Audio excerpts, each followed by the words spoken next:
Krisma, Bu Debi mau nanya, untuk ibu hamil, apakah boleh makan sayuran mentah? Faradina Vida, Bu, kalau mau KB baiknya pakai apa ya? Ayudi, pil. Asnen Zainab Maliki, Bu Dep, tepung terigu ganti mokaf, bagus nggak Bu buat kuenya anak-anak? Meretno underscore, treatment untuk anak yang punya tumor pembuluh darah atau hemangioma gimana dok? Dan dibersihkan ke dokter ada lagi. Nah,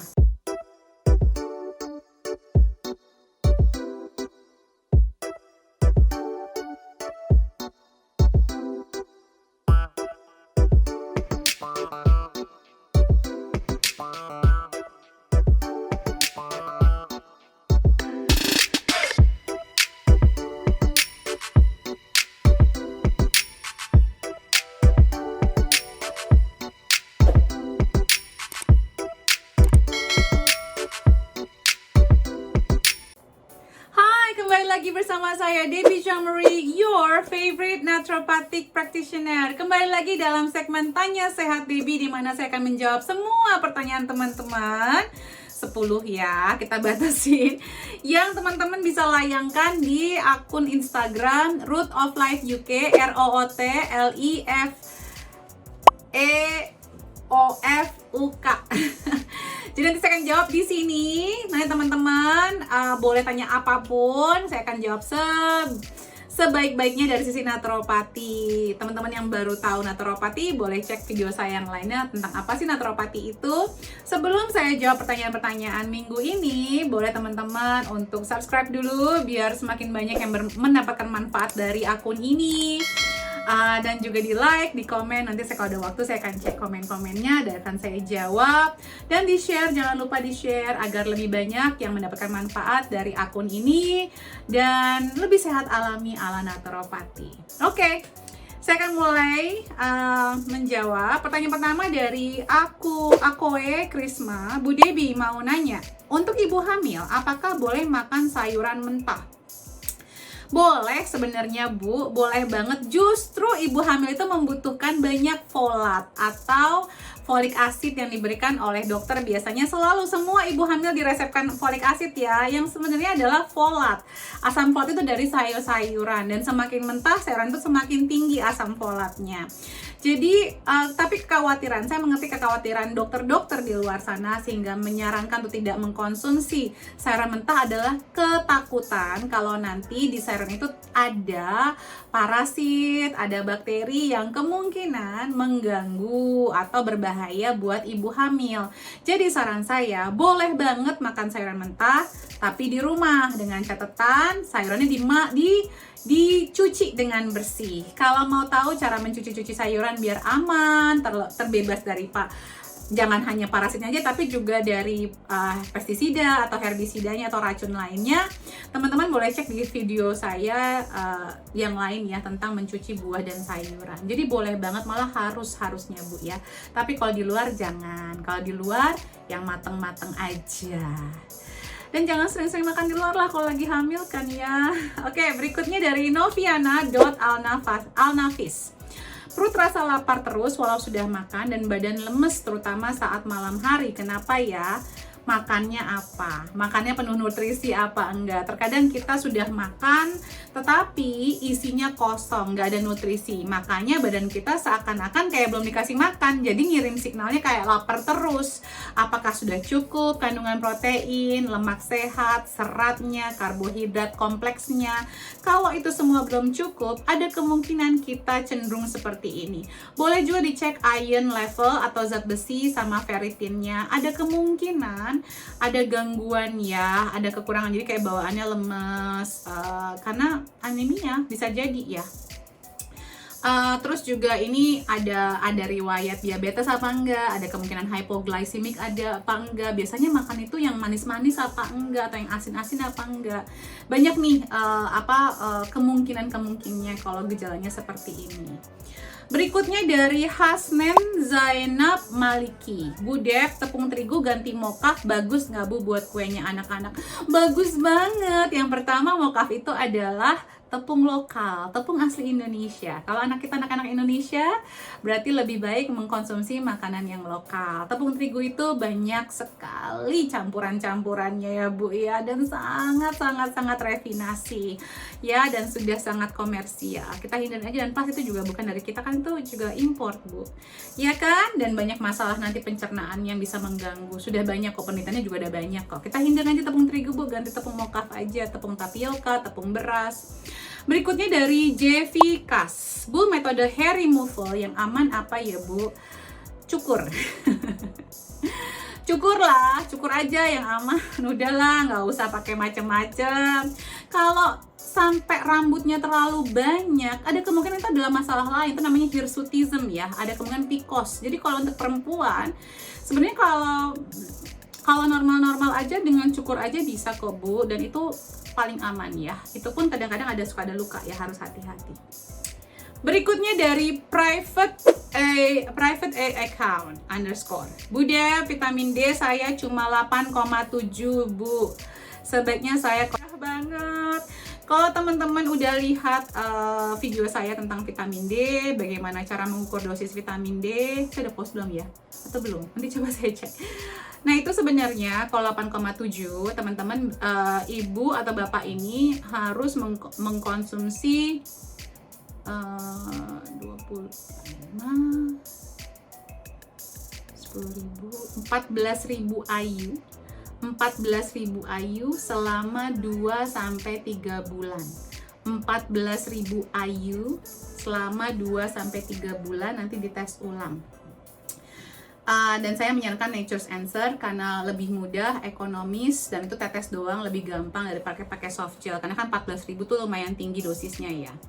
Berikutnya dari Lady Brave, apakah perlu metode GAPS anakku yang mau empasi karena ada food intolerant? Nggak perlu banget sih, cuman metode MPASI naturopati itu sangat spesifik ya Bu ya. Kalau udah ada food intolerant, deh hindari food intolerannya, hindarin. Justru kan lebih bagus. Kenapa menangis ya Bu? Nggak harus GAPS kok, nggak wajib banget. Justru kalau ibu udah tahu ada food intolerant sebelum MPASI, ibu bisa menghindari, ibu memasukin makanan-makanan yang aman dulu. Dan kalau bisa jangan langsung semuanya dimasukin kayak 4 bintang segala macam langsung gitu. Satu persatu eventually akan 4 bintang. Tapi kalau baru awal anaknya kaget dong dikasih segala macam makanan dalam satu waktu. Diperkenalkan satu persatu sambil diajarkan, sambil diedukasi anaknya, minta izin sama anaknya. Ini mau dimasukin ini ya, ini namanya ini. Rasanya seperti ini, enak ya nak ya, mama suka. Jadi ada positif reinformasi ya, positif positif affirmation ke anaknya juga. Jangan menangis ya Bu, nggak ada masalah loh. Food intolerant itu bukan sesuatu yang gimana-gimana banget kok gitu. Semua orang unik ya. Kayak saya nggak bisa makan almond, it's not the end of the day. Masih banyak kacang yang lain. Di bawah santai Bu. Ibu Eno _Retno_ treatment untuk anak yang punya tumor pembuluh darah atau hemangioma gimana dok? Oke. Yang pertama gini ya, kita harus memahami kenapa seorang anak bisa mempunyai tumor pembuluh darah.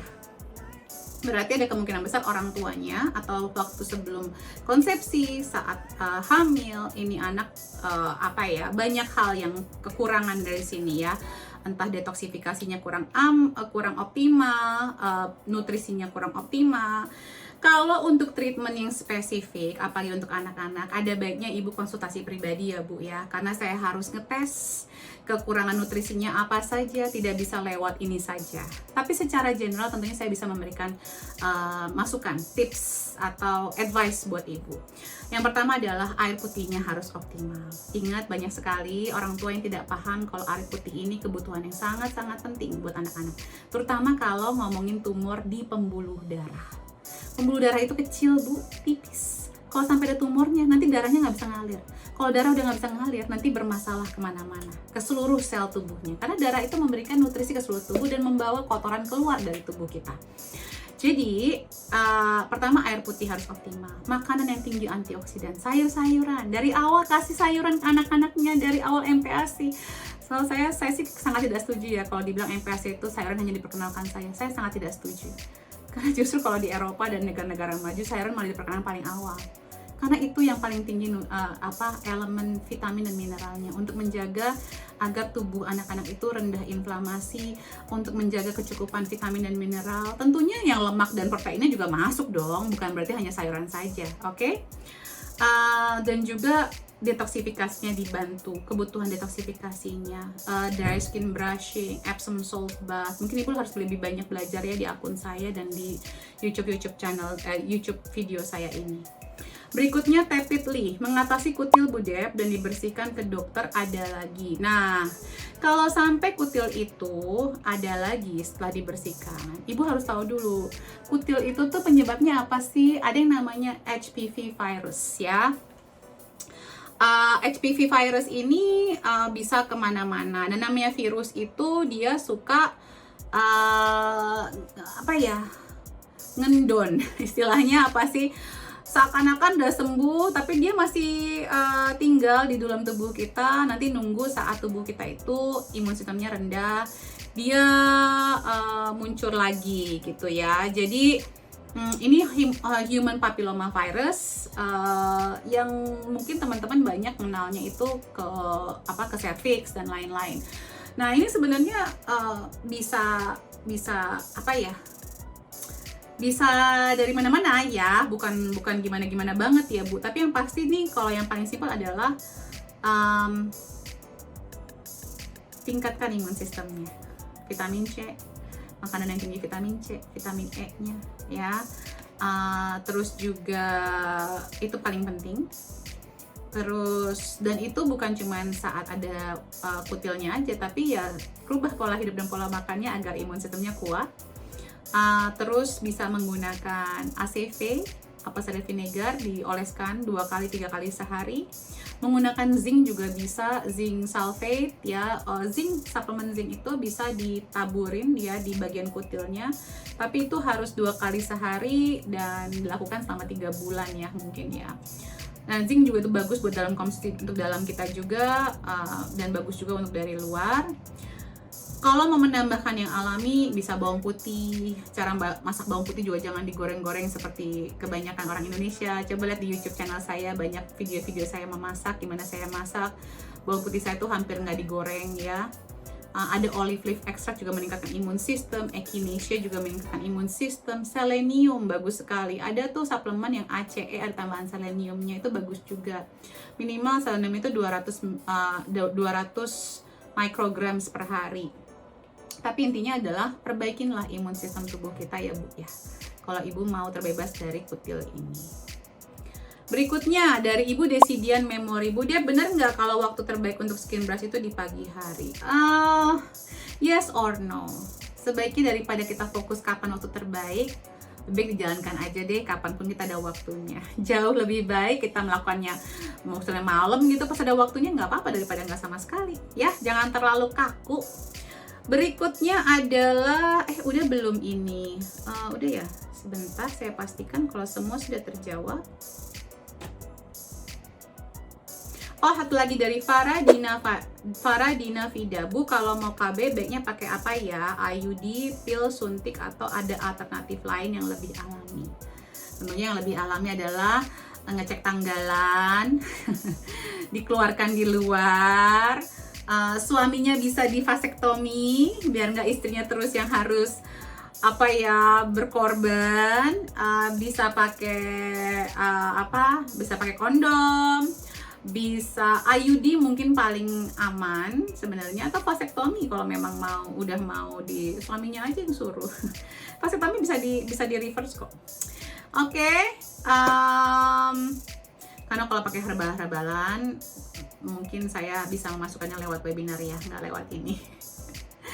Oke teman-teman, semoga bermanfaat jawaban saya minggu ini. Sebarkan, like, komen, dan jangan lupa di subscribe, nyalakan lonceng merahnya.